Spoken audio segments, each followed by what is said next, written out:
Buenas tardes, hoy vamos a hablar cómo el COVID-19 nos ha afectado de diferentes maneras según diversos factores, ya que estos elementos han jugado un papel crucial en cómo enfrentamos esta pandemia. Jonathan, ¿cómo impactó la crisis económica causada por la pandemia en las poblaciones de bajos recursos en comparación con aquellas con recursos mayores?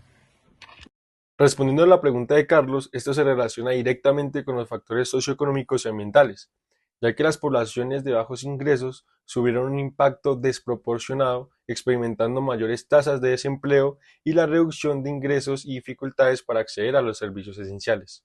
Esta vulnerabilidad se ve agravada por condiciones de vivienda precarias, hacinamiento y una mayor prevalencia de enfermedades preexistentes. Como resultado, estas comunidades enfrentaron un riesgo más alto de contagio a comparación de las clases altas y sufrieron consecuencias más severas de la enfermedad. Las desigualdades sociales, la falta de acceso a servicios de salud y la desinformación exacerbaron el impacto de la enfermedad. A su vez, factores ambientales como la pérdida de biodiversidad y el cambio climático contribuyeron al surgimiento de esta crisis sanitaria. En conclusión, la pandemia reveló la fragilidad de nuestros sistemas sociales y ambientales. Ahora mi pregunta es para Camila. Camila, ¿cómo afecta la disponibilidad y calidad de los servicios de salud la respuesta a una pandemia como la del COVID-19?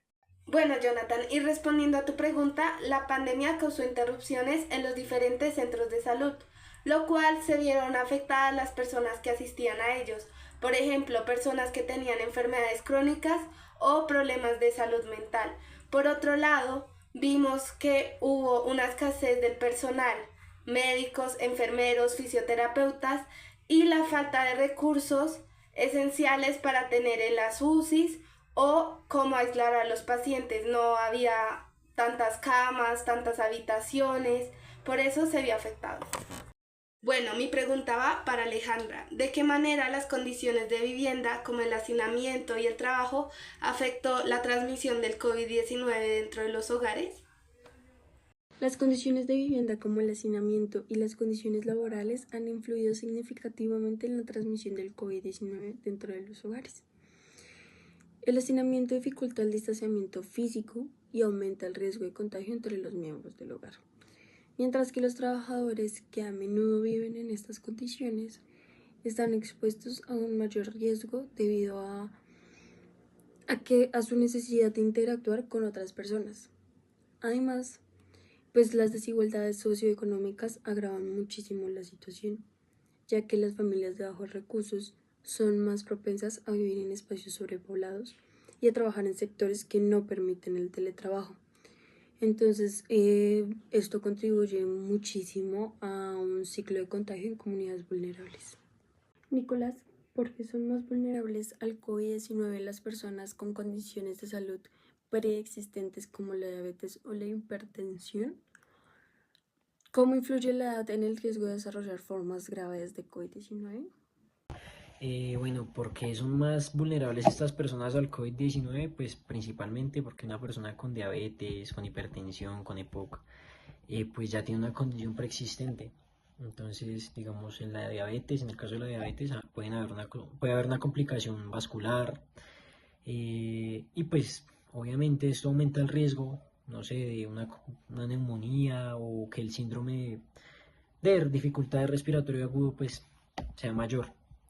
En la hipertensión pues hay una respuesta inflamatoria aumentada, entonces esto digamos que también va a influir bastante. Otro factor que es bastante importante y cabe recalcar, pues en la pregunta que me hiciste, claramente la edad es ¿cómo te digo? Es algo que va a afectar bastante porque no es lo mismo una persona de 80 años a una joven de 18 años que pues tiene sus pulmones intactos. Pues entonces en conclusión, digamos que las condiciones de salud preexistentes y la edad van a influir significativamente en el riesgo de desarrollar pues formas graves de COVID-19. Y pues esto sería todo. Bueno, Carlos, ¿y usted qué papel cree que juega la densidad poblacional y las características de una comunidad en la propagación del COVID-19? Para responder a la pregunta de mi compañero Nicolás, ¿de qué papel jugaba la densidad poblacional y las características de la comunidad? Es crucial, ya que ante una mayor densidad poblacional, mayor riesgo de transmisión había del COVID-19, dado a que entre más cerca estaban las personas en espacios públicos, en transporte, en espacios de trabajo, mayor era el riesgo de contagio.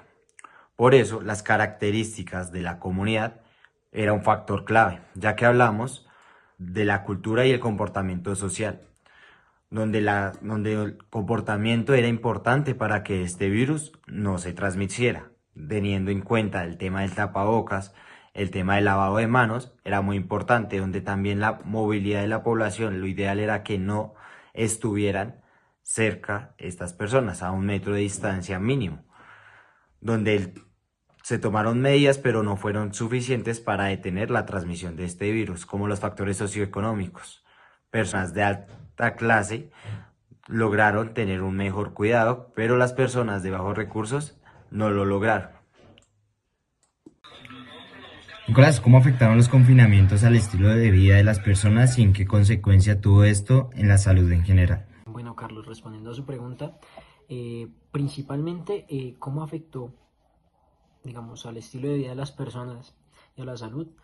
Fue con una disminución de la actividad física, ya que la gente pues aumentó, digamos que el sedentarismo, porque muchos se desplazaban a su trabajo, a sus universidades, al colegio en bicicleta, caminando, o pues tenían un poco más de actividad física. También en la salud mental, en cuanto a esto, pues digamos que como incrementó el uso de las pantallas, esto aumentó el estrés y la ansiedad, el aislamiento social. Bueno, y digamos que también en la dieta y la nutrición, pues la gente estaba comiendo más de lo que debía, no estaba comiendo cosas saludables. Y según los datos que pues tenemos acá, se hizo un estudio global realizado de World Health Organization en 2020 y encontró que el 35% de las personas reportaron una disminución significativa en el nivel de actividad física durante el confinamiento. Entonces digamos que acá se puede ver ese cambio y pues cómo les afectó a las personas esto.